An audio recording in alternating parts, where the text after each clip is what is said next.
And 18 nations have now suspended funding for UNRWA over allegations that its workers participated in the October 7th attacks. For decades, the UN agency has been accused of using international aid to fuel hatred against the Jewish state. Now, Israel wants it defunded for good. CBN Middle East correspondent Julie Stahl has that story. Things must change, and it starts with UNRWA. Knesset Member Sharren Haskel created the caucus to reform UNRWA 9 years ago. UNRWA is an organization of the United Nations that is a complete cover-up for Hamas activities. They are inciting and educating children to violence and hatred. In caring for so-called Palestinian refugees living in the West Bank and Gaza Strip, as well as nearby countries, UNRWA's website says its services include primary and vocational education, primary health care, relief and social services, and camp improvement. We need to understand that UNRWA is not an organization that provides education and welfare and health care. That's merely the facade. It's an organization that has two deep roles: to ensure that the conflict from 1948 remains an open case, and therefore that there is a permanent question mark on Israel's very existence, creating a generation after generation of Palestinians who believe that one day Israel will not exist.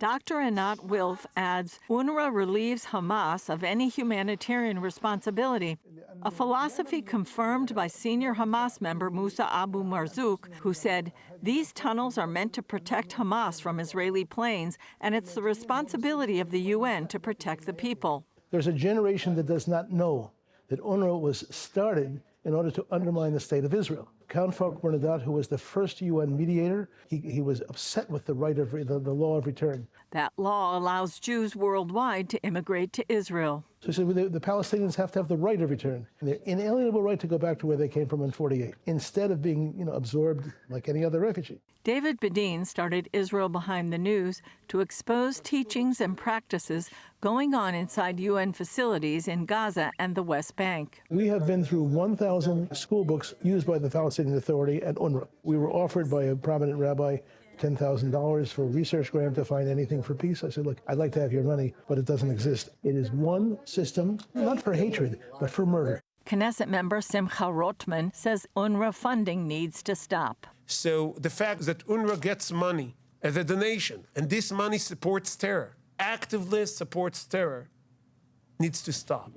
There is no excuse for educating for terror. There is no excuse for facilitating the next October 7th. Wilf says, unfortunately, Israel cooperated with UNRWA for years, thinking it was a moderating force.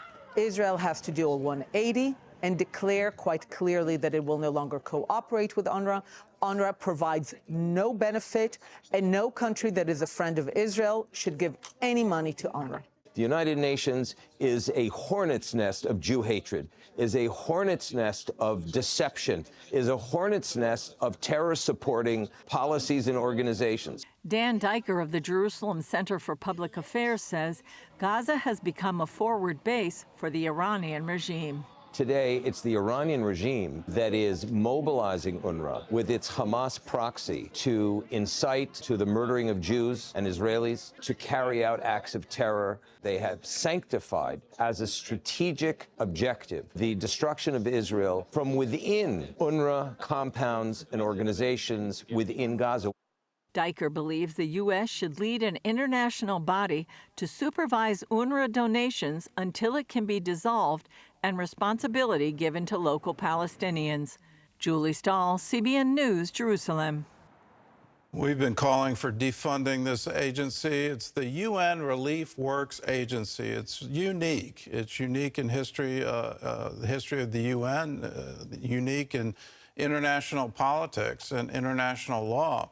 It's designed to provide ongoing relief for refugees from the 1948 war.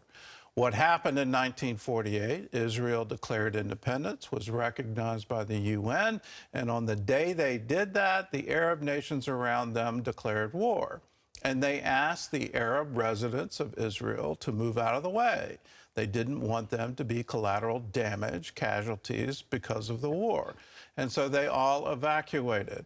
Now, The UN has been supplying them in refugee camps now for over 75 years.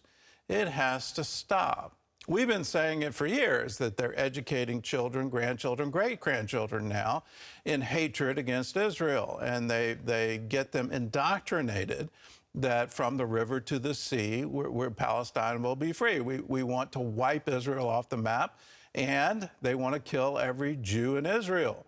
This should never be funded by U.S. money. Now, Congress can act. What happened in the past two administrations under President Trump? UNRWA was not funded, it was defunded. And he wanted it to be permanent, but he couldn't get there. The Biden administration, literally within the first few days of the new administration, reinstated the funding. Now we have solid evidence that employees of a UN agency were part of the terrorists who attacked southern Israel. It's inconceivable that U.S. tax dollars would fund a terrorist organization. But it's not just UNRWA, it's funding going directly to Hamas. It has to stop. We shouldn't do this. So what can happen, and how can you block the State Department? How can you block future administrations from reinstating this funding? Right now, the Biden administration says we're suspending funding. Well, it needs to stop, and it needs to stop permanently. Please encourage your congressman, your representative, your senator to pass a bill saying no more funding. The U.S. Congress has the authority here. They can do that, and I would urge they should do it, and should do it as soon as possible.